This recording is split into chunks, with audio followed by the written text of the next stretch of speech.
पृथ्वी पर, हम यहाँ कहाँ पर हैं, पृथ्वी पर हैं, हम यहाँ पृथ्वी से देख रहे हैं, ठीक है।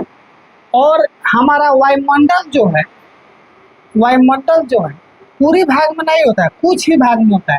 पृथ्वी का एक सीमित ऊंचाई तक वायुमंडल पाएगा। वायुमंडल माने ऊपर तक नहीं है, सीमित ऊंचाई है, वहां तक वायुमंडल पाएगा, उसके बाद कुछ नहीं है, ठीक है। तो यहाँ पर जो है वायुमंडल कुछ भाग तक है, ठंडी हवा, गर्म हवा, जो भी कहिए कि नहीं, कुछ ही हिस्सा तक है, इससे है। देखिए ध्यान दीजिएगा, देखिए ऐसे ऐसे, ठीक है। इसी तरह कुछ कुछ है, ठीक है। उसके बाद जो है अंतरिक्ष यहाँ पर होता है। अंतरिक्ष कहाँ पर है, यहाँ पर। अंतरिक्ष कहने का मतलब यहाँ पृथ्वी है, शुक्र है, आपको तरह तरह ग्रह आरी आरी घूम रहे हैं, यानी पृथ्वी का वायुमंडल के ऊपर। तब वहां से देखिएगा तो वहां से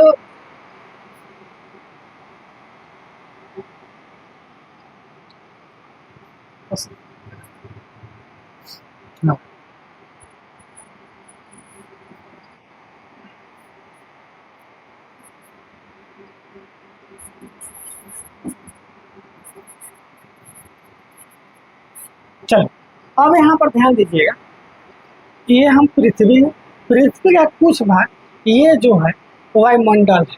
तो यहाँ से जो है हमको आकाश नीला दिखाते हैं, लेकिन यही यहाँ अंतरिक्ष में जाइएगा तो यहाँ से आकाश देखिएगा तो वहाँ से काला दिखेगा, क्योंकि वहाँ पर कोई वायुमंडल नहीं था। अंतरिक्ष में यानी स्पेस में कोई जो है आपको वायुमंडल नहीं होता है। तो क्वेश्चन है कि अंतरिक्ष यात्री को आकाश काला क्यों दिखाई देता है, तो इसका आंसर लिखिएगा, आंसर में लिखिएगा, आंसर में लिखिएगा अंतरिक्ष यात्री को, क्या लिखिएगा,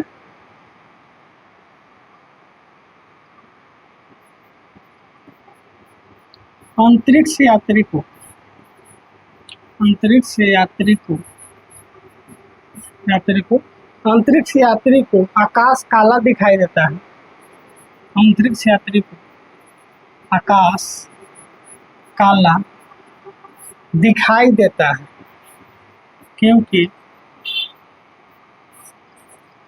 क्या लिखिएगा, अंतरिक्ष यात्री को आकाश काला दिखाई देता है। क्या लिखिएगा, अंतरिक्ष यात्री को आकाश काला दिखाई देता है, क्योंकि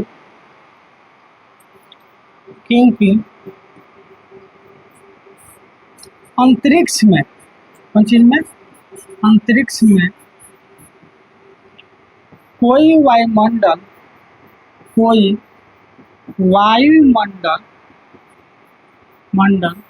नहीं होता है, नहीं होता है, ठीक है। तो देखिए आकाश का रंग नीला दिखाई देता है, क्योंकि नीला रंग का प्रकीर्णन का होता है सबसे अधिक होता है, जबकि अंतरिक्ष यात्री को आकाश काला दिखाई देता है, क्योंकि वहां पर कोई वायुमंडल नहीं होता है। क्या होता है, कोई वायुमंडल नहीं होता है, ठीक है। तो अगला